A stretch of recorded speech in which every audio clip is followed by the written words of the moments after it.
శుక్రవారం రోజున మా పార్టీ ఎమ్మెల్సీ అయిన గౌరవ కవితక్క గారిని మరి నిన్న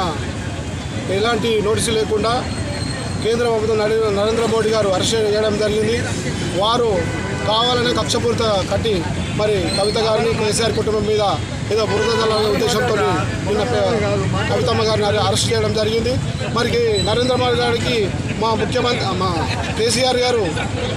మరి కేసీఆర్ మీద గెలవలేకనే మరి పార్లమెంట్ స్థానాల మీద బీఆర్ఎస్ ఉంటే మరి మేము గెలవమనే ఉద్దేశంతో ఇక్కడ బీజేపీ అతి తక్కువ ఉంటుంది కాబట్టి బీజేపీ కార్యకర్తలు కానీ బీజేపీ నాయకులు కానీ మరి గెలిచే దమ్ము సత్తా లేకనే మరి నాడు బీఆర్ఎస్ పార్టీ నాయకుల మీద మరి కేసీఆర్ కుటుంబం మీద ఈడీ కానీ సిబిఐ కానీ చేయాలనే ఉద్దేశంతో మరి ఇన్ని రోజులు ఏమి 2 సంవత్సరాల నుంచి కేసు నడుస్తూ ఉంది. మరి